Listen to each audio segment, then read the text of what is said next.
There's 11, so All right. wanna All right. keep going? Interview before you? Yeah. Okay, we're gonna call this meeting to order. And I will do roll call. Sound good? Alright. I'll start with, if you could state your name, or sorry, if, once you state your jurisdiction, please state your name, but I'll still said it wrong. We're gonna keep going. Benton-Franklin Transit. Benton County, Matt Rasmussen here for Benton County. Benton City, Rocky Wallace. Connell, Tyson Steele, City of Connell. Kennewick, Heath Malott, Pasco, 97. Prosser, Marty Groom. Richland, I believe they're not attending. West Richland, Jacqueline Mokuahi. Franklin County, Jeff Wagner, Port of Benton, Port of Kennewick, Port of Pasco, and Washington South Central. Phil Nugent. All right. So with that, but we do have a forum there. Yep. Okay. This is the first opportunity in the meeting to have public comment. Do you have any guests that would like to speak? Going once, going twice. Okay, there is none. Last call for comment. Okay, we're gonna move on. Thank you. Okay, next is the approval of the agenda for today. I'm looking for a motion and a second. I make a motion. to approve the agenda. Franklin County, And I'm gonna request, Jeff Wagner. yeah, Okay. I'll second. Rocky, Benton City. Thank you. Okay. Next is approval of the minutes from the previous meeting, the December 4th, 2025 meeting. Or we're gonna walk to take it, but. Oh, I'm so sorry. I'm plowing through it, such a mess right now. Okay, we'll take a vote on the approval of the agenda. Back in item number 4. So say aye if you are in agreement. Aye. Aye. Any opposed, say nay. Hearing none, passes unanimous. Okay, now we're at number 5, approval of the minutes from the previous meeting, the December 4th, 2025. Looking for a motion. And a second.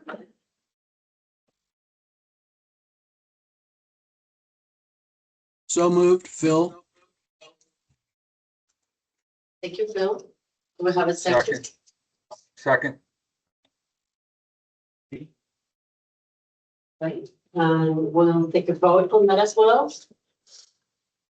All in agreement, say aye. Aye. Aye. Aye. Any opposed? Say nay.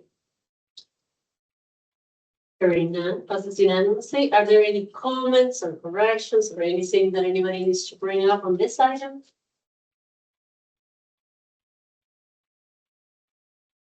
Okay, I hear.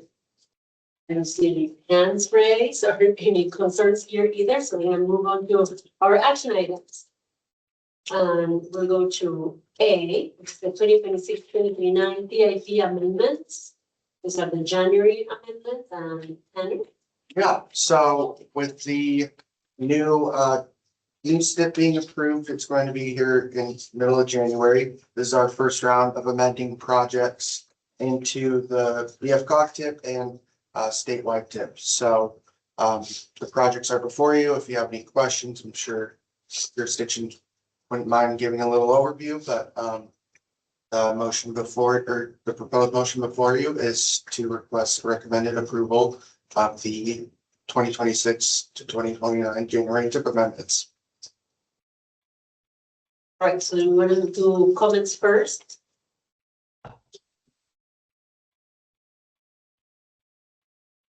Comments, so, looking for a motion then.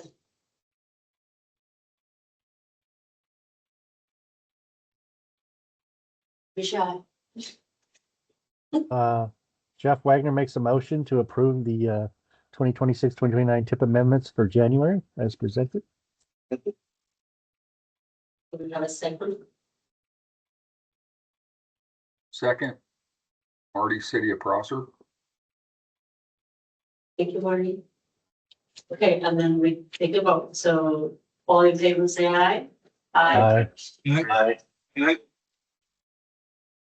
Any opposed, say nay.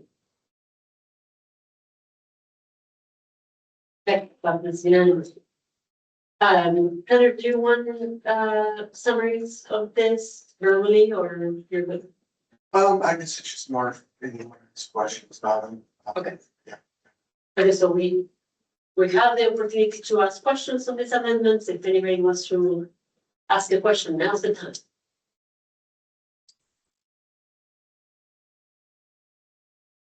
Okay, good, awesome, no questions on that. Great. Okay, so this was the only action item in September, so we'll move on to item number 7, which is reports and discussion items. The first item, so 7A, is federal fiscal year 336 obligation status. And again, tenants. All right. Sounds good. So yeah, just a little overview. We have a target to meet each year. Last year we met our target. And our estimated target for federal fiscal year 2026 is a very rough estimate of 5.5 million. We will not receive that amount until a few months down the road.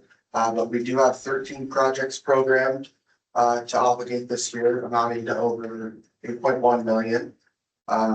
And we request that jurisdictions give an update on the estimated obligation dates that are listed on the table that's in front of you. Rocky is the new representative in TAC, or he's a public works director at Benton City. Don't know if he's ready to give an obligation status for that yet, but We have not obligated as of yet. I know that. I will be working on that this month. okay. I'll work with you to revise that date too. Perfect, yeah. And then Benton County, do you have any updates on your projects? The Badger and County Well? Sounds like we're finally getting close to getting Badger. We had some last minute issues to work through with the DOT. We've got to go do some pavement cores now, but I think May is still probably a reasonable timeframe.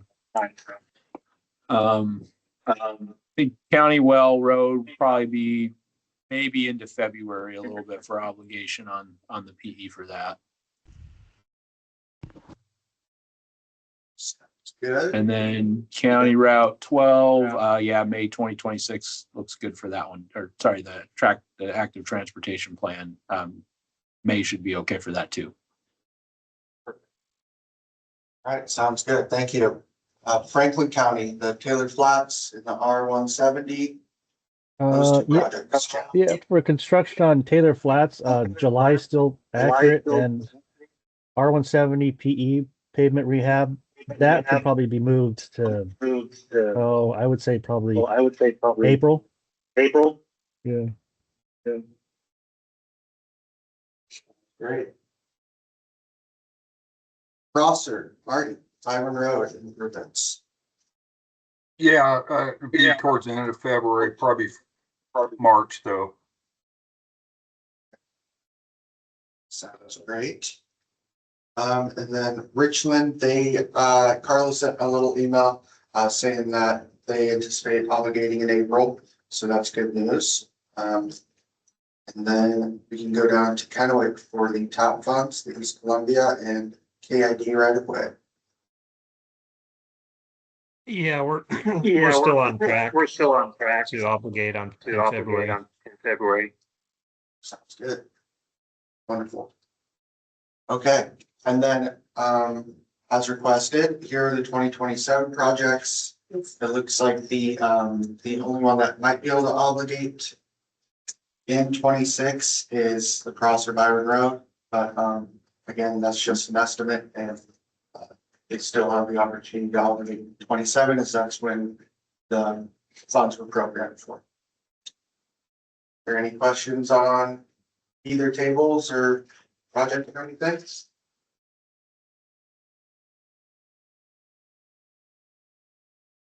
No, I think just the comment, looking at it, 5 million obligation target. We do have a lot of projects on the list, but really we rely on at least one of the big ones. Yeah.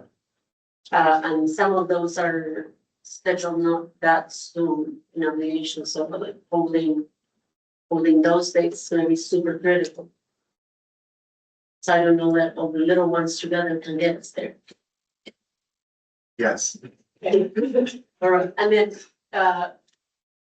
because it's the new year and we're all maybe forgetful, could we go over the rules of if we say we're gonna obligate and we don't, and really when was our deadline to come forward and when we can bring other projects back? Yeah, so during the April TAC meeting, we're gonna have a come clean discussion of jurisdictions and their projects as to whether they are gonna obligate by, I know that the deadline is September 26th, but for DFCOG, it's the end of July, just to ensure that paperwork, there's no delays. So if jurisdictions say, hey, we're not gonna meet that July deadline, you get a 1-year extension. Mhm. If you say, hey, we're going to obligate and you don't, you will lose those funds and it will be programmed to another project. All right. Awesome. That is on our contingency list, or that is partially funded. Okay, any questions or comments from any member on this? Hearing none, we're gonna move on to 7B. That is Regional Pedestrian Trails Plan Update, and that is Nancy. Thank you. Good morning, everyone. I'm presenting a little update on the Regional Pedestrian Trails Plan. So just as a reminder, the purpose of the plan establishes the first regional pedestrian trail network, identifies gaps, barriers, and opportunities to create a safer and more connected intuitive system. So that was released for public comment earlier this month on January 4th. So that will remain open through February 4th. We are looking for public comment from all of your jurisdictions and community members, so please share that. The link is on our website. We're also having an open house on January 13th from 4:30 to 5:30 here at the MCOG. So there's flyers on our social media for that, so if you could share those and spread the word, that'd be amazing. And then we'll also have one on January 28th online, so anyone who can't make it in person can join us online. The plan prioritizes projects for a safe and more connected region using community input, technical analysis, and also refers to quite a few case studies and projects and initiatives that other states and other cities in Washington have used to combat key issues such as heat, or just crossing major roadways, high speeds, integrating the safe systems approach. So we'll be going over some of those case studies in the open house to kind of showcase what we can do. And we also prioritize projects based on community input as well as some of the previous metrics that we used in the bike plan. So once this is adopted at our February board meeting, it will complete the active transportation planning needs for INCO. Any questions? I have a request. Would you connect with our comms team and pass on, we can kind of boost your invite and open house ads? Yes, we'll definitely do that. I jumped ahead. Aaron, do you want to talk a little bit about, this is our region-wide network? Yes, this is the Regional Pedestrian Trails Network, and on your screen you will be seeing there's the hard blue lines and then you're seeing some green dash lines. So we use the previous criteria from the regional bicycle plan and existing sidewalk data. And then also existing plans would have been called out as well. So overlapping, I'm using my hands, but I will try to make this as clear as possible for everybody. Overlapping we have the bicycle network. So if the road is on the bicycle network and has adequate sidewalks, it gets a blue line. So you see that, I will say that methodology yielded the same results as the regional bicycle network. So you have those, and then if it's on the regional bicycle network and does not have a sidewalk or a design, we'll say a trail adjacent to, then it becomes a desired connection. So that is why, for example, just Benton City's in the room, but where the West Richland project stops at Antinori, all the way down to Benton City, you'll see on the regional bicycle network that is called out as part of the regional bicycle network, but it does not have a trail or a sidewalk, so it is now called a desired connection. For example, in the city of Kennewick, there's a lot of dashed lines because those are the desired connections that were called out within their master trails plan that they just completed. So we're trying to be as consistent and supportive as possible for all of the ongoing planning efforts. So question with Richland, I'm just more looking at an area in terms of Richland, how are the desired connections determined? Because I see some in there that I could see as desired connections, mainly the north section of Leslie and then connecting to that open space right down there on Columbia Park Trail. But I mean, if the input is from the city itself. No, and this, I will say, if there are desired connections that we missed, please let us know, and we are glad to add them because it's just showcasing more opportunities for funding. Like for example, City of Kennewick received funding for the Steptoe Trail to go across, but we're still highlighting that as a desired connection, showing that it needs to go across what that would be north to the river. So Kevin, as you just called out, if there's a location from say the Keene Trail all the way down to that Chomna area, it's more of a desired connection, yes, then it should be highlighted. Hey, Aaron, this is Matt with Benton County. So the map is reflecting what's currently there or what's desired? Both. Okay, so then I have a couple of questions. So like there's along the river there between the Cable Bridge and Two Rivers Park. There's not a paved pathway there. We're working on one, but it doesn't currently exist. There is an unpaved trail there, but it's not technically for public access. I'll make sure that we take that off. So, also on, I'm getting weird feedback. So there is a paved pedestrian bike connection between Badger and Candy on Dallas Road there. It's a really short segment on your map, but it doesn't show it as existing. There's a paved bike trail there. It goes under the interstate and connects those two areas. Yes. I have it circled on my map. Okay, and then it looks like Prosser down in the lower left corner there. What's that going off to it'd be the east? What is that? Where's that going? The one that runs to the east. Does that fall in OIE? That is I'm gonna get the name of the trail incorrect, but it's a trail that runs between Prosser to Grandview to Sunnyside. No, that's then the one west. running, the one going OIE, that is on OIE connecting to Benton City. So there's a desire to have a trail there, okay. I mean, we've discussed some different trail desires that we have that are definitely not on this map. Like we'd like to eventually put one on Badger Road from the Clearwater interchange there all the way around Badger to Dallas and then back up to the South Richland area or the Badger South area. That's something we've actually tried for funding a few times on that, haven't been successful, but it's still something we'd like to as a desired trail. we will add that. And Matt, this is exactly the feedback that we are hoping to get for showing this. Are you, and rather than me go through all of this, are you gonna send this out for official comments?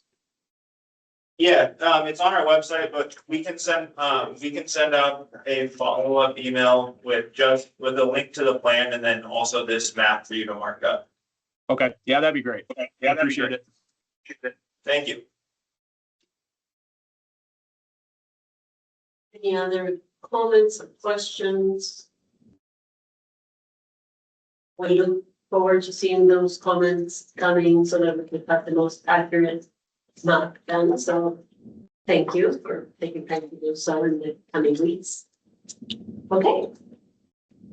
I think we can move on to item 7C. This is the original list of priority freight projects. This is fiscal year 2027 to 2032. Yeah, all right, so, in November, last year, WashDOT informed MPOs jurisdictions of the National Highway Freight Plan funding consideration opportunity for federal fiscal years 2027 to 2032. As part of that, they requested that, MPOs develop a regional priority freight project list, which will be on the next slide, and then also submit applications for those projects listed. And those are due, the list, the project list and the applications are due to WashDOT no later than February 27th. So in front of you is the list of priority freight projects. It includes one project for each jurisdiction. The top four, they are listed on the 2026 regional priorities list.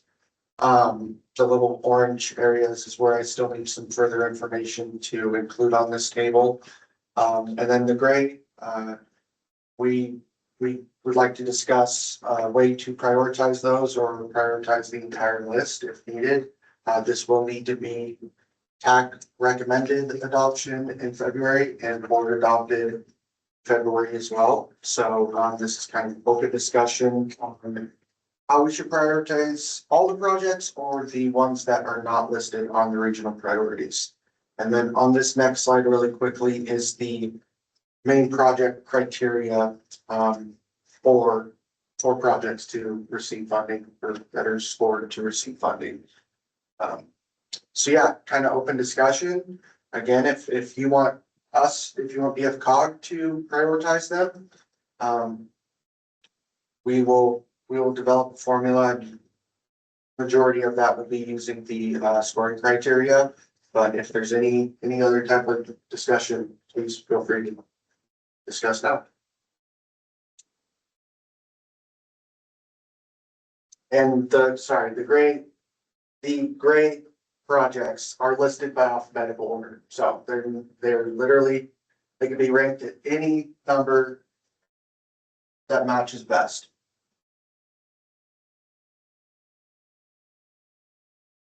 Any comments or questions, any feedback on the proposed? Yeah, this is Jeff at Franklin County. Yeah, I would agree to have BFCOG come up with a formula or just the criteria to prioritizes. The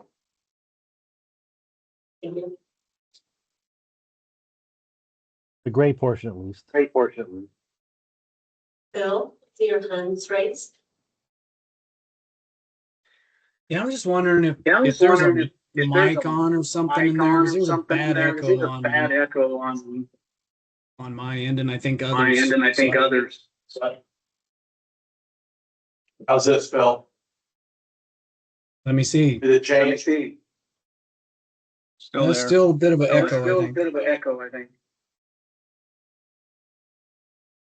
But it sounds better. Let me.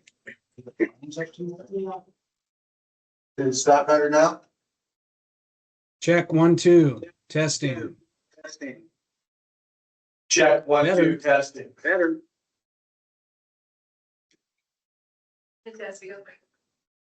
Not solved, but better. Shoot, okay. 1 second here.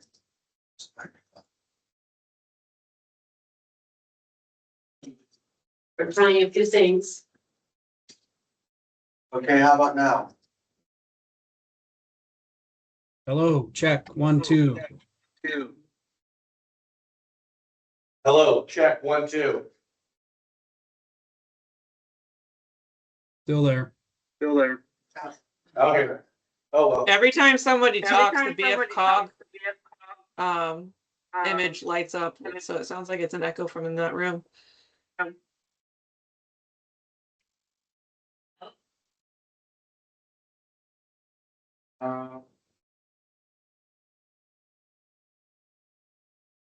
Is it that echo canceling speakerphone? Or the microphone already on the? Sure, yeah, thanks. It's, I'll say we can't really solve it in the meeting. Yeah, that's, we're gonna have to. Okay, sorry, we're gonna just have to move forward. Sorry about that. So on your list, if the cog prioritizes when it comes up with the, are you gonna do it by like rural, urban? It's just gonna, or are you gonna do them all? Just however it plays out, so. So what Tanner's proposing is, so there's 11 projects in front of you. The top 4, we will keep the same because they're on our regional priorities list. So, and those are based on the scoring from our regional priorities list. And then we're seeking input on how the TAC wants to do the last 7. So then it would theoretically be a 5, 6, 7, 8, 9, 10, 11, all lumped together. So there isn't a rural or an urban, it's all of them. Okay. Thank you. I am going to ask a question that may actually hurt Pascal, but this is why we're here, just to discuss technical issues. Does it make sense that we continue to hold those projects in the order or even at the top of this list, even though our criteria wasn't focused on rate when we did our regional priorities, right? We were looking at the priorities holistically. And this list will likely be competing with other regions for funding that is gonna be, that selection is gonna be based on freight. So are we putting ourselves in a worse situation by trying to push our priorities that we're looking at through a different lens instead of redoing the analysis for just freight? Ultimately, we want the region to have the most success possible, and if that means we're funding a project that is really good for freight, maybe not as holistically beneficial to the city, to the region, then it's like, well, maybe that is still a better option. I don't know, putting it out there for consideration. I do have one in those top 4, and as much as I would like to get funding for that one, we may all end up losing. I don't know. Thoughts on that?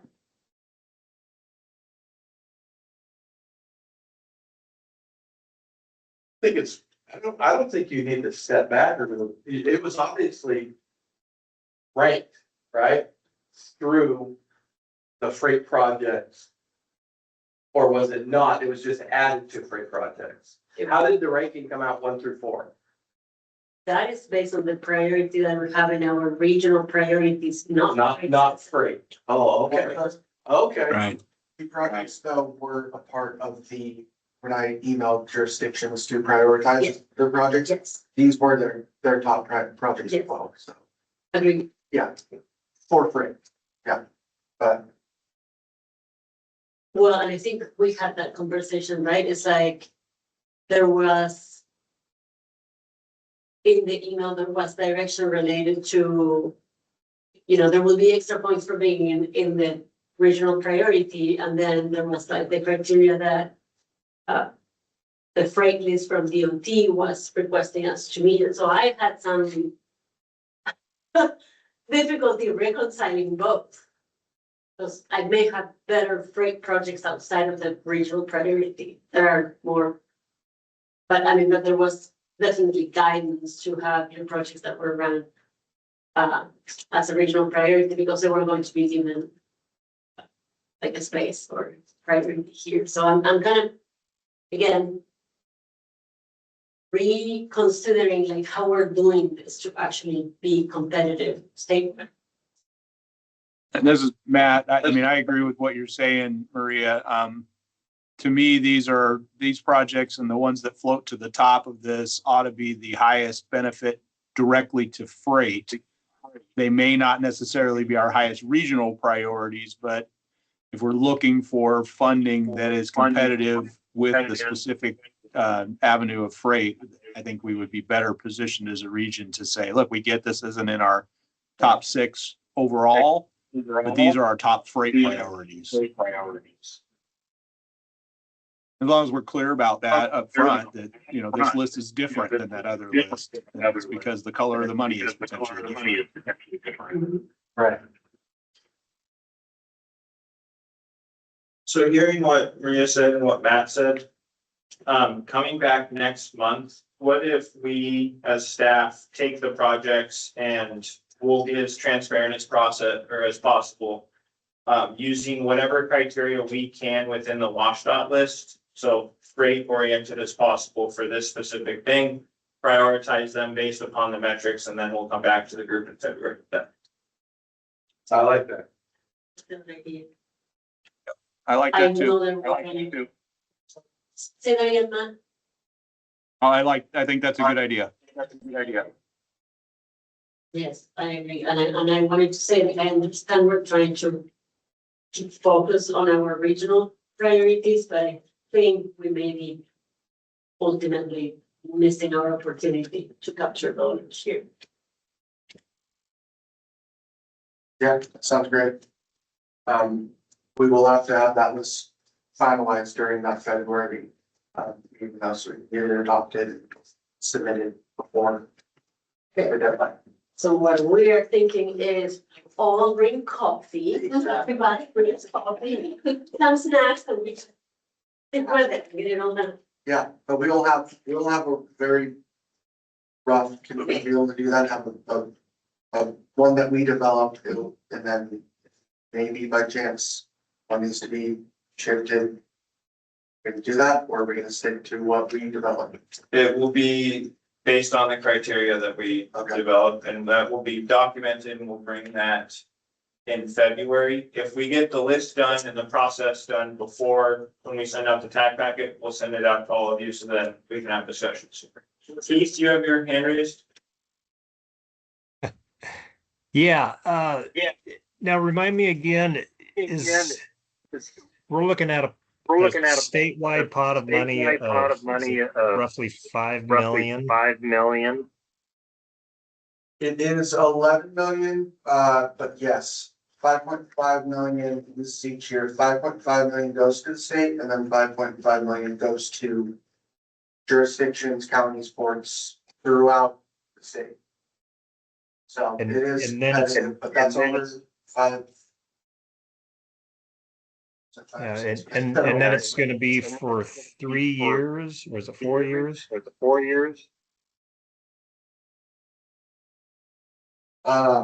Sorry, say that again. Sorry, we had some another technical difficulty. 6 years. How long is it gonna be for? 3 years? 6 federal fiscal years. So I guess we need to strategize too. If one of our projects gets selected, will it go to the number 2? And number 3, you know, as these projects get funded, they get peeled off because I'm looking at Richland's project at 40 million. Right. So I guess, if they were our top project, would they continue to be the number 1 project year after year? Keith, I think we will ask WashDOT that, because that would be out of our control.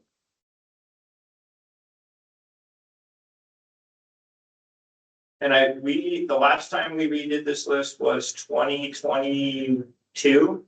So it's every 4 years that this happens. So it won't be exactly, we'll be doing this again before 2032.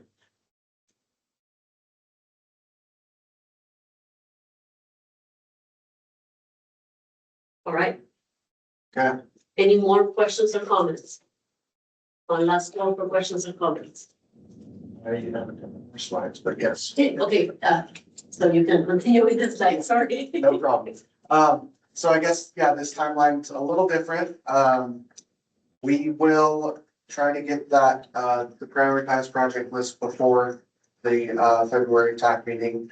And then we will discuss and adopt that list. But also a part of this is you do have to submit, project applications, which you can start doing right now, for your single project.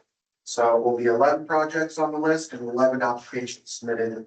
And the timeline in front of you is, you have until February 6th to develop your applications, submit to the NCOG for review, and then staff will work with jurisdictions, boards, and counties, for finalizing those applications by the 18th of February, from February 9th to the 18th, and then the FCOG staff will compile the entire submittal package and submit to WashDOT, hopefully before the February 27th deadline. The application is, and other information too, is attached in the TAC packet.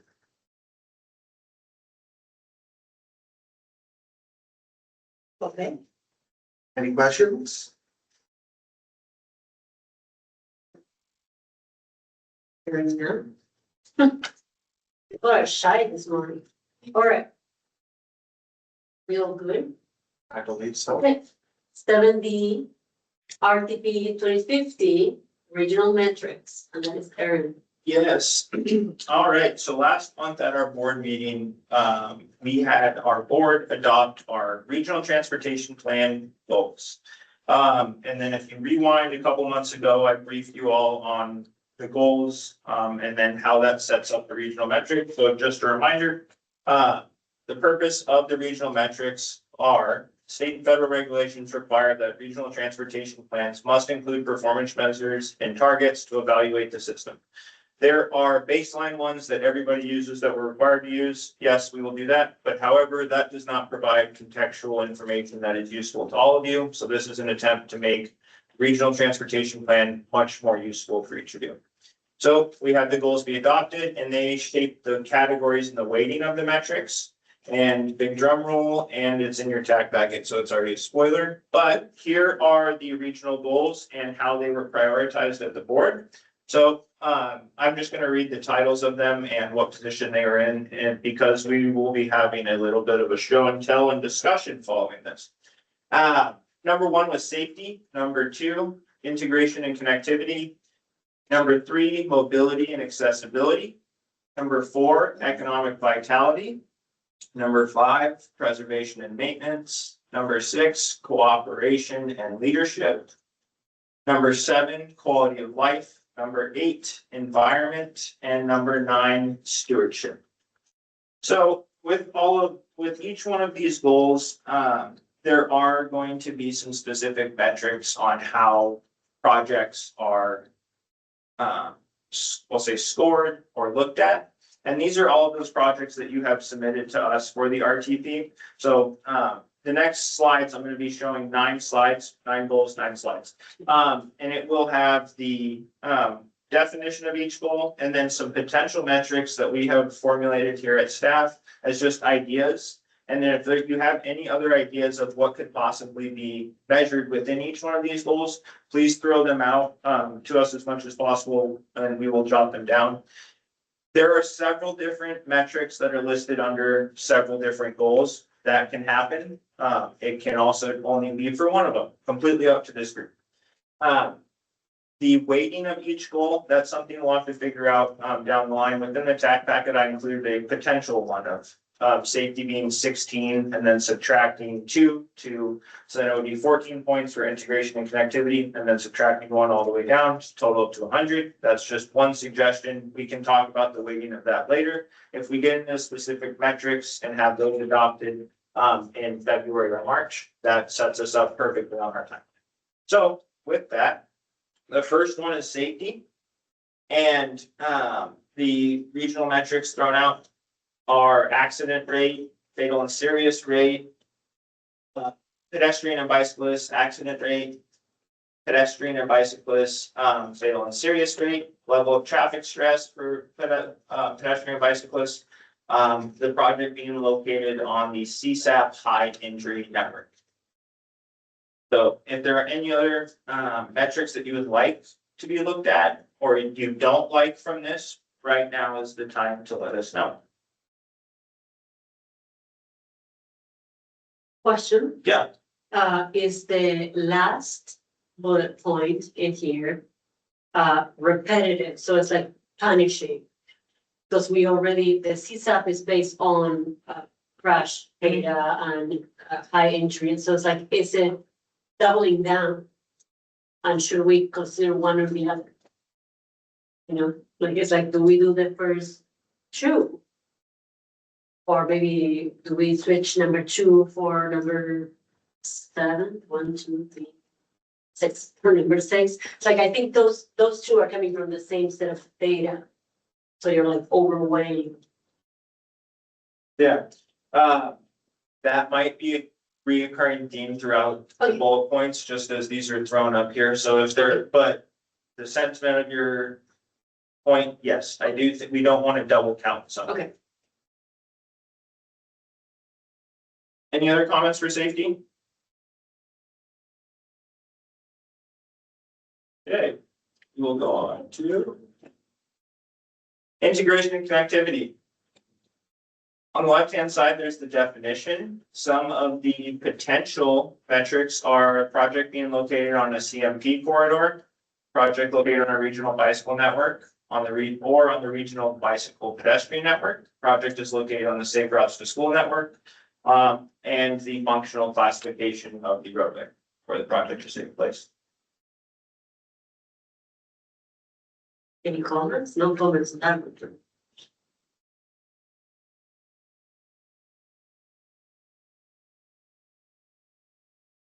Okay. Silence, we're moving on. Mobility and accessibility. So some of the potential metrics are project is located in the Title VI emphasis area. Project is located on a transit route. Project increases / improves access to a transit stop or center. Project improves access to a population center. Project increases or improves access to an employment center. Project increases or improves access to an activity center. The centers, so population, employment, and activity, and I believe we'll have an economic one. Those were used during the call for projects, so we would keep those same.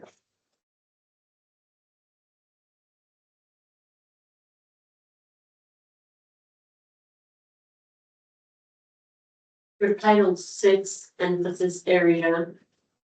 Would you be able to describe that to me? Is that low and medium income class? Like an area that is characterized by maybe non-English speaking, Correct. So like elderly and disabled? Is that? yes, it's based upon the protected classes under Title VI. Okay. So it is, and Lizzie, please correct me if I'm wrong. But it is limited English proficiency, and then we had minority populations, no vehicle access we also included. And the last one, I believe, is household income. So Yep. if you're below the poverty line. And that, if you want further analysis or further information on what is included within our Title VI equity areas, you can look at our bike plan and our, Thank you. but thank you for those good questions.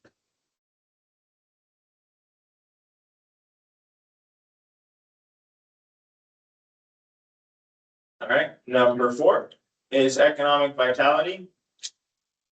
project is located on a freight corridor, so WashDOT's freight economic corridors. Project is in the SEDS, so the Comprehensive Economic Development Strategy. That's a project or a document we develop here at the COG, and this is the perfect opportunity to pair those two planning processes. Project increases, improves access to an economic center. Project increases, improves access to intermodal connections. I'm going to make a suggestion here on the fly as well, as we can pull some of that criteria from the WashDOT freight that we discussed earlier and put that in this section as well.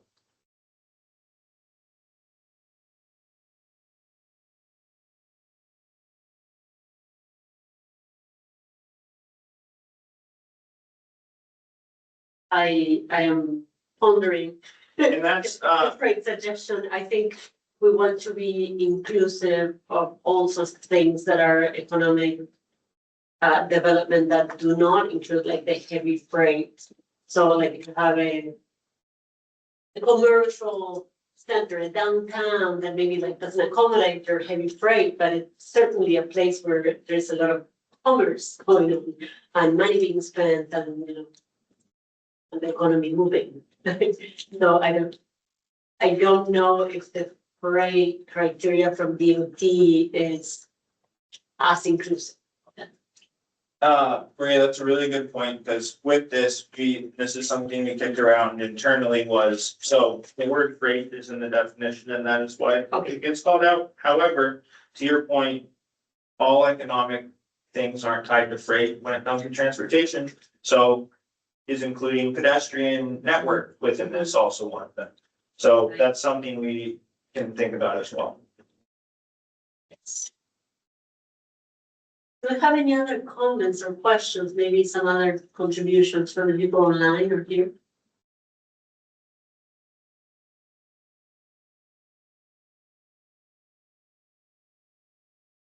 That goes just there. Maybe before it's like, I can't handle this echo.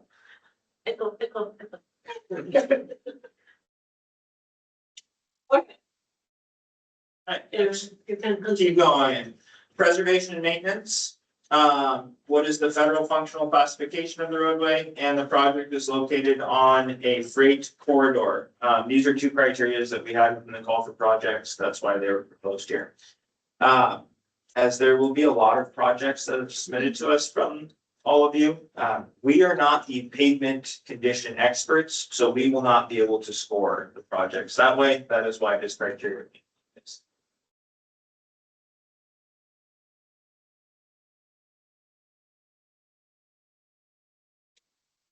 Okay, number 6 is cooperation and leadership. Project included in the regional transportation priorities list.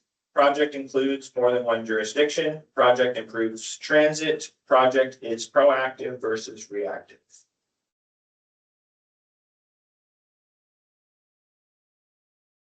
Okay, what does that mean? The last one.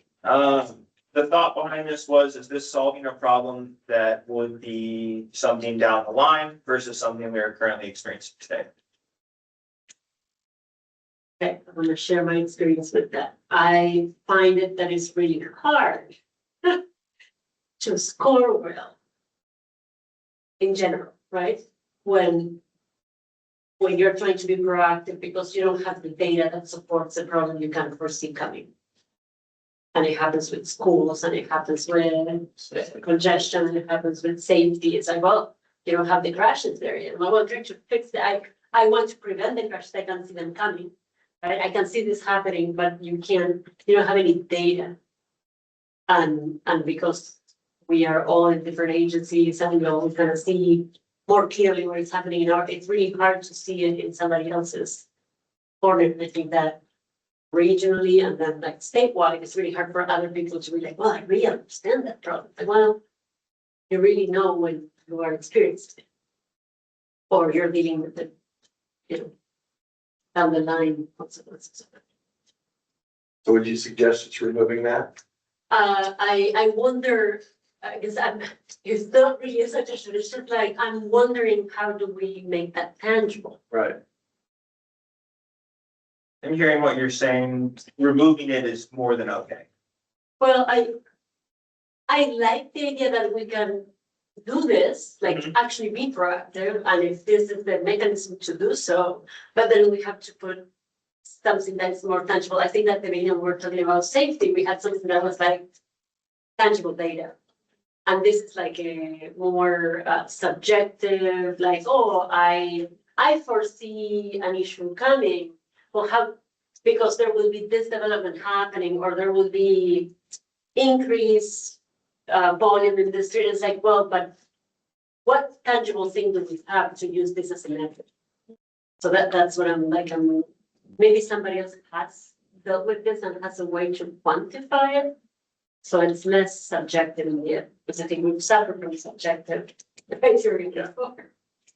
Yeah, I was thinking the same thing, and the fact of, when something's reactive, it means it needs to be addressed quicker, right? It's a lot of the time, I know we want to be proactive, but that could just cause some situations where, more needed projects aren't scored.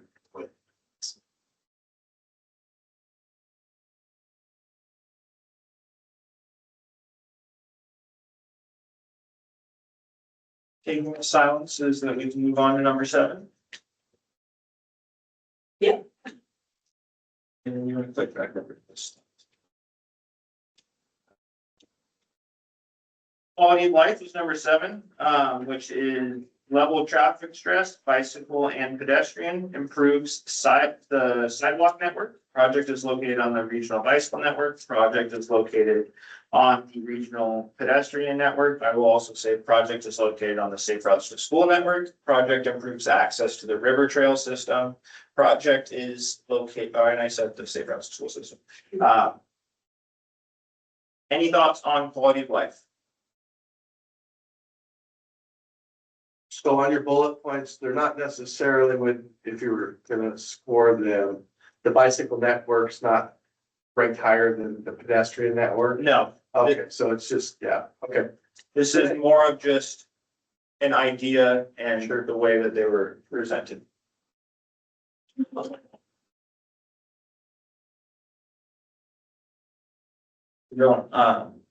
are we going to?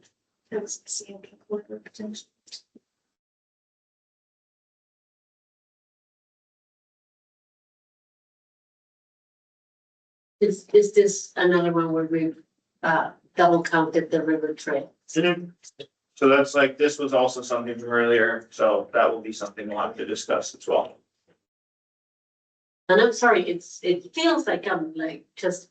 No, this is, I'm not poking, I'm trying to, this is exactly what we're hoping Okay. for. like, I am not being difficult to, I promise you all.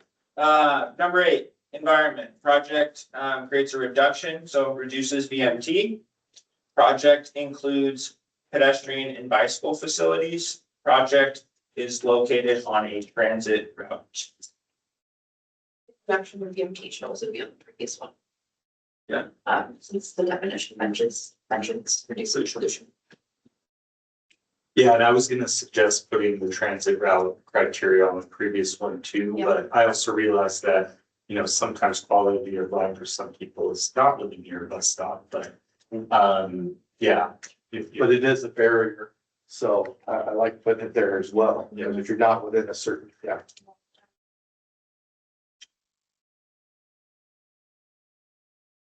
I made note to have this the previous one.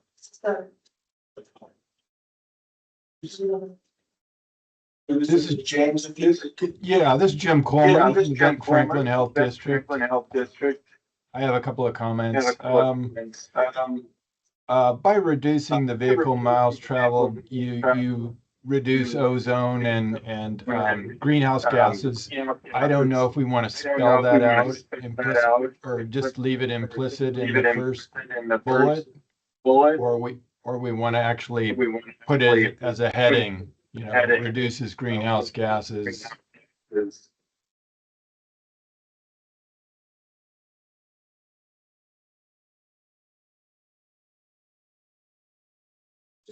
Up to the TAC.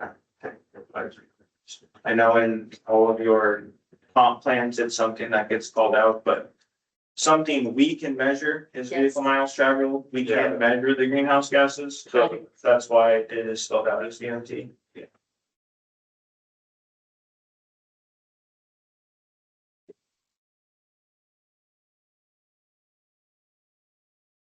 And I think, you all correct me, I think that we made an intention receiving comments from some of the that are member in this item. In the future, we will ask you to hold your comment and then provide that comment during the public comment. We appreciate your contributions and being here. We just want to make sure that we are following our rules for the meeting. So again, not being difficult tonight, just trying to keep order. So, thank you. Anyone on this? If not, we got one more. Let's do it.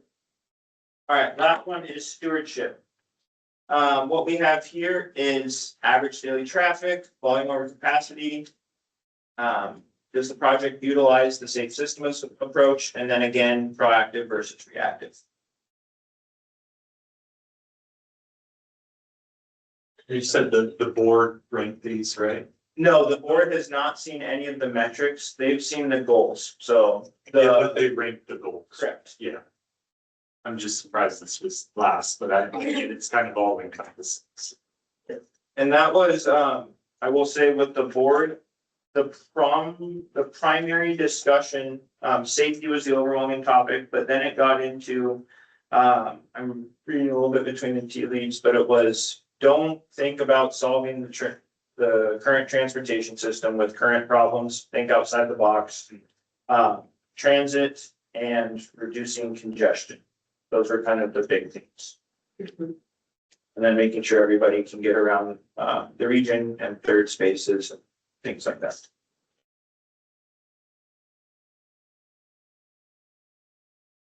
My thought is seeing safe systems approach here. And I'm wondering if there's any other location where we can integrate that to the metrics, seeing because that's really crucial for a lot of transportation projects in this new system. Yeah. Just a this. Does it belong in the safety? Great. Oh, I think you're on to something. Yeah. I think you're on the nose. I thought it was there, so like I was right, I'm like, where was it there? I think wasn't it there? I thought it was. Yeah. All right. Yeah, that's definitely. All right. That is the last one. These slides can also be sent out to TAC members, just so you have, all of these metrics are within the TAC packet as well. We'll be talking about this again next month. So if you have any thoughts, please shoot them over to us. This is not final by any means. Okay. So with that, we move to number 8, and this is our second opportunity for public comment. So all our guests are invited to provide comment right now. Take a moment to unmute yourself or raise your hand. All right, see no comments, so we're gonna move on to member comments, and I know we are just about on time, so yeah, thank you. Okay, well, I'm gonna follow this up. Let's start with Kevin from Benton-Franklin Transit. Yeah, thank you, Maria. So yeah, a lot going on with EFT right now. We're about to kick off our facilities maintenance building project. So that's going to be located just right off the off ramp there by our MOA facility. So we're employing the progressive design build process for that. So we hope to get it up by the end of the year. So that'll be a quick construction. We're also going out for bid for a progressive design build process or contract for our Huntington training facility, which is going to be located right there off the Huntington Street at the old Huntington Transit Center. So other than that, we did roll out our 27X Express route.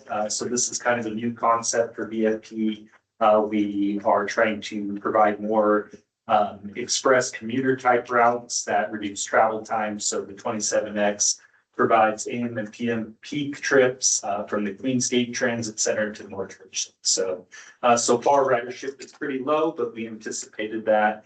And that is grant funded through the state. So it's really an opportunity for us to kind of gauge the transit market there, so to speak. So Other than that, yeah, we're just planning for some service changes in June, so.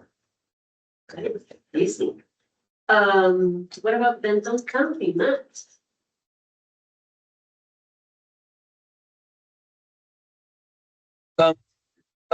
We've just been working on trying to get all of our safety projects and some of the other projects through the local programs approval process and out on the street. Sounds like we've got one that I just signed this morning, so that it's going to construction.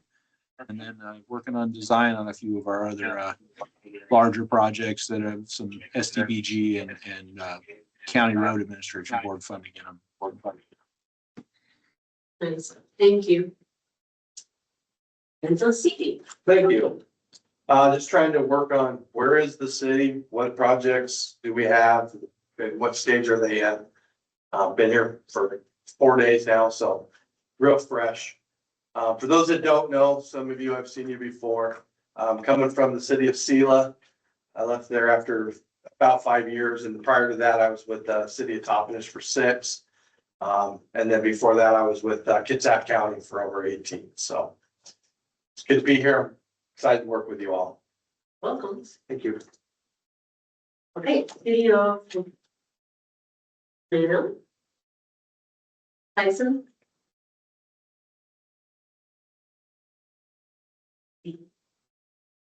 Hi, everyone. I'm the new director for the city of Connell. Just kind of got introduced into some projects that had been on the back burner here. So right now we're currently working on a sidewalk project. We're about at the 30% phase. I believe in June. Yeah, I believe in June will be about, I'm sorry. Let's see. So we'll be at the 60% phase, and then coming June, we'll be coming into construction. So that's about all I've got for you today. Okay, thank you. Yep, thank you. Video of Kennewick. Keith. Yeah, thanks, Maria. I'm gonna turn my volume down since I get a lot of feedback. So, for projects, we've got we're steaming ahead with our 2026 overlays. Probably got about a $1.5 to $2 million lineup of overlays. We're going to be proposing canal from Edison to Volland, and we're possibly going to do a partial road diet on that. We're getting a lot of development in there, and so we're looking at trying to decrease the number of rear end accidents by introducing a two-way left turn lane in there. We've also got South Ridge right in front of the hospital, in between the hospital and South Ridge High School. We'll be doing an overlay on that as well. And then we're going to be getting into Canyon Lakes neighborhood and doing some smaller overlays in that. We're also going to be pushing out a fairly sizable BST contract, about $900,000 worth. And we'll be doing some of the older streets in Kennewick on the east side of 395 around Eastgate Elementary, and then also doing a BST shot up Vancouver from 10th to 45th. This year we're going to be constructing 2 signals, one at Bob Olson and 15th. That'll help with all the traffic going to the middle school there. That'll be a 3-way signal. We'll be constructing that in the summertime. And then also another one we'll be constructing will be Sherman and Bob Olson. So it'll be just down the street from that one at 15th. Both of those signals are being constructed with TIF fees, development TIF fees on that. I think that's about it for Kennewick. Thank you. Thank you. That's great. Sam Prosser. Yeah, thanks, Maria. We awarded our Alexander Court Phase 1 project to Colbert Construction. Project won't start till June, but we got it awarded. Other than that, just working on projects for 2026. Nice, thank you. Richard is not here, so we go to West Richmond. Yep. Alrighty, Van Giesen is under construction. The first roundabout is opened up at the corner of Belmont, Van Giesen, and they're currently working on the next roundabout, which is Paradise Van Giesen. The stretch that's in between Belmont and Keene Road is under construction, and they're also working at the canal, which is near the post office, in order to get that done in winter work when the canal is empty. Other than that, Keene Road overlay project will be happening this year. That's between Bombing Range and Kennedy Road. And that's it. Thank you so much. Franklin County. Yeah, so next week we have a bid opening for North Railroad overlay project. And then gonna try to get these projects obligated. I'm kind of on the other side of it now, so I'm trying to figure this out and trying to now I see what everybody goes through to try to get these projects obligated with DOT. So yeah, working hard to get the ones obligated we need to, and hopefully we get that done. That's all I have. Thank you. Okay, and then DOT, Phil. Yeah, a couple things. Just want to make sure everyone's seen the bulletin that was put out by local programs regarding the changes to the DBE program. And if you haven't, we can make it available. So maybe folks could let me know right now if any of you need to receive a copy of that. I'm gonna have to check, Phil. I see Jeff is raising his hand. Okay. Jeff, Jeff's the only one, or should I just send it out to the group and you can ignore it if you want to? yeah, let's do that. Yeah. Okay. Thank you. Okay. And then the last thing is our maintenance crews starting next Monday, I believe. Yeah, next Monday, our maintenance crews will be working on US 395 bridge over 4th Avenue in Kennewick. And most of that work will be done underneath the bridge, but there will be a couple or 3 days of single lane closures. That's all I have. Thank you. I hope I didn't miss anybody. I think I'm the last one here. Is that right?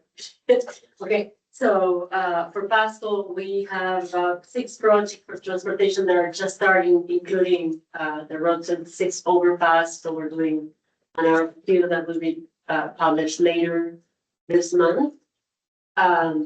It's a really busy year for design, not so much construction for us. We are wrapping up our Broadmoor area that is paid with tax increment financing. There's a bunch of so a series of roads that we built, but also we have sidewalks and new pathways. And so we're really excited to open that road likely this spring. I mean, definitely this spring. I don't know how soon can we do that. We're waiting for some signal equipment for Sanford and Broadmoor. It's looking really, really good. So if you drive by, just take a look. Like brand new, all stripe, all ready to go, but like not open to traffic yet, which is like, immaculate. It's awesome. Can't wait to start using it though. And I think that's pretty much it for us. With that, we wrap our, yes. I had Sorry. one comment. There is for the COG, if I would say if you're in tune with our annual or semi-annual cycles, normally about this time is when we would put out an RFP for our regional traffic count program. If we rewind, last year we had some funding that we had to use. It was the vehicle miles traveled funding. We purchased streetlight data that can give us access to, we'll say, the most up-to-date counts as possible. I've spoken with some TAC members in the urban locations versus the entire. region, and it's something we're going for as a cost saving benefit. So we purchased streetlight and we can provide up-to-date counts predominantly for the urban area. So with that, we want to, we'll say, shift our regional traffic count program to have the urban area be the streetlight. So, and we can provide access to our program to up to 10 people. So all of the urban jurisdictions would then get information very rapidly. But for the rural locations, we will still move forward with tube counts that will take place in the fall time. So then that can help you get your all-weather road counts and be ready for that funding. So this is the most, we're trying to pair the best of both worlds. We have funding that we need to use, giving you the most up-to-date information, and then trying to support your applications. It wasn't a formal item, but this is just something that we've been kicking around. So if you have any heartburn about this, I would be glad to talk to you about it. Any immediate reactions to this? Okay, we're past our time, so I'm going to be prompt here with the item 10. Our next meeting is scheduled for February 5th at 11 a.m. It will be hybrid, just like this one. So much fun when you guys show up here. And then with that, we move on to 11, adjournment. And this meeting is adjourned. Thank you, everybody, for participating.